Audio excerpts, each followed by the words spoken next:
Líria. Já Boa estamos tarde. aí com muitas pessoas já entraram aí na nossa live. É um prazer estar aqui com a doutora Líria. Eu sou Cláudia Aquino, advogada, assessora jurídica do Sindicato de Hotéis, Bares e Restaurantes do Estado de Mato Grosso. Vou passar aí a palavra para a doutora Líria se apresentar. Pode falar. Bom, gente, boa tarde. Meu nome é Líria Cavalheiro. Eu sou, advogada de algumas entidades nacionais, né? E uma delas é a Federação de Hotéis, que eu tenho o prazer de estar sempre aí com a doutora Cláudia Aquino nas nossas reuniões, né? Apesar de eu conhecer a doutora Cláudia de muito tempo, né, doutora Cláudia? É Nós já verdade, temos antes da federação. nós temos uma relação de uma outra entidade também que eu advogo, que é a FEBRAC, e a Claudinha também Isso. fazia. Doutora Cláudia, vocês desculpem a intimidade, às vezes eu chamo ela de Imagina, Claudinha. pode ser Claudinha mesmo. Mas nós estamos aqui, o meu escritório é em Brasília, então eu tenho acompanhado todo esse problema da calamidade pública, da pandemia, né? Acompanhei do pedido da Presidência da República até sair o Decreto Legislativo 6 de 2020, que marca o início da calamidade pública no Brasil, né, com efeitos até 31 de dezembro de 2020, então realmente é uma situação muito grave nesse momento. Trabalhei muito na edição da medida provisória, tanto da 927 quanto da 936, inclusive com a sugestão de texto para a gente suspender esses contratos de trabalho, porque nós sabíamos que as empresas não teriam condição de arcar com a ajuda de custo dessa suspensão de trabalho, porque muitas das atividades econômicas estão em lockdown, que é o termo da moda agora, estão fechadas. Mesmo as que estão abertas, inclusive as essenciais, tirando a área de hospital e segurança públicas, mesmo as outras essenciais, elas não estão trabalhando 100%. Elas têm redução significativa, né? Alguns setores 30%, outros até 70% da sua capacidade. Por isso, a medida provisória com a suspensão dos contratos e de redução de jornada, com redução salarial, sendo que o governo faz ou 100% desse pagamento ou parte, foi muito necessário e nós negociamos muito isso, né? E agora seguimos negociando, porque nós vamos precisar prorrogar os efeitos da 936, aí, que é da suspensão dos contratos de trabalho e da redução de jornada, porque o nosso prazo inicial de 2 meses para suspensão e 3 meses para redução, ele foi muito reduzido. Quer dizer, nós tínhamos a projeção de que as atividades voltariam agora em maio, início de junho, e nós estamos observando que em alguns estados isso não vai ser possível. Na grande maioria dos estados. É A isso tônica, mesmo. e a gente buscar a retomada, né? Exatamente. Bom, eu gostaria, assim, de deixar aqui para vocês uma informação que eu fico muito honrada de ter a doutora Líria dividindo aqui com essa live, porque o que acontece? Como ela está em Brasília, advoga para diversas entidades de grau superior, né, que não sejam os sindicatos, então ela foi uma interlocutora, realmente participou das reuniões junto com toda a cúpula, né, do Ministério da Economia, Ministério do Turismo, então ela sabe exatamente como todas foram as tratativas que aconteceram nessas reuniões que deram origem a essas medidas provisórias.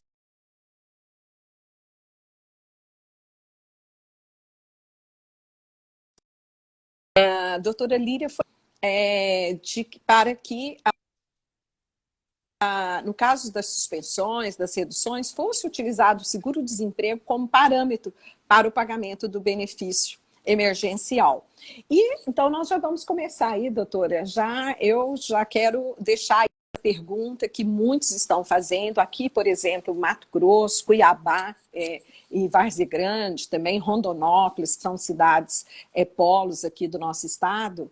Já houve uma retomada de vários segmentos da economia, ainda que parcialmente. E nessa retomada vem aí muitas dúvidas, né, daqueles empresários que fizeram uso dessas medidas da 927, principalmente da 936, e estão aí com seus funcionários, alguns ainda com férias, outros que deram suspensão, de 30 ou 60 dias, ou reduzir a jornada de trabalho. E nessa retomada, quem está com esses funcionários e nessas condições? Quais as providências, como que isso pode acontecer? Se eu tiver um funcionário que está aí ainda com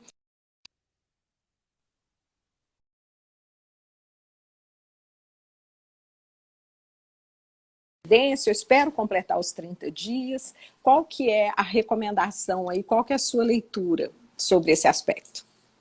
Bom, Cláudia, interrompeu um pouco aí, a gente sabe que está com esse problema de Ah, internet, né, no tá. Brasil todo, mas eu sei qual é a Você já tinha me falado. pergunta. Não, mas até que a minha Uhum. internet hoje está boa. Mas eu acho que é porque a gente está com dificuldade mesmo no Brasil todo, não é só minha aqui, não.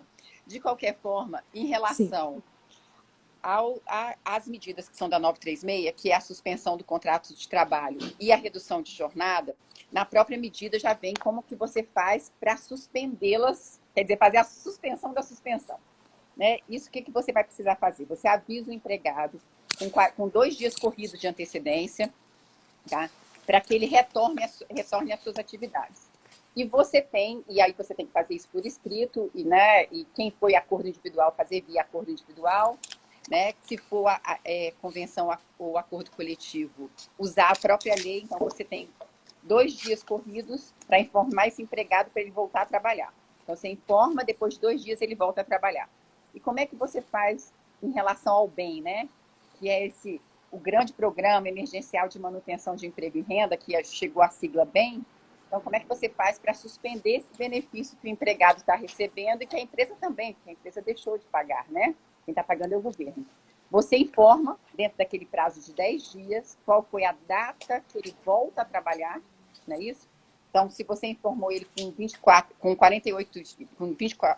2 dias corridos de antecedência, então ele vai começar a trabalhar depois daqueles 2 dias. Você informa lá no web empregador que ele volta a trabalhar naquele dia e daquele dia em diante ele não vai receber mais o benefício do bem. Ele vai receber o pagamento da empresa. Então, as suspensões em relação ao 936, elas são bem tranquilas e já estão totalmente previstas na própria medida. Né? Isso é tudo uma questão de fazer informação no web empregador, ele volta a trabalhar naqueles 2 dias corridos, e daqueles 2 dias corridos em diante, a empresa faz os pagamentos e não mais o governo. Né? Em relação às férias, aí as férias a gente tem um problema, porque nas férias não há nenhuma previsão hoje de que você possa suspender as férias do seu empregado. Uhum. O que a gente faz de recomendação? Na 927, é previsto no artigo 2º que o acordo individual se sobrepõe ao coletivo se for para preservação de emprego e renda. Então, nós podemos usar isso e nós podemos usar também o que está previsto no artigo 61, que trata da jornada de trabalho, que ele fala de necessidade imperiosa, né? Necessidade de ação ou execução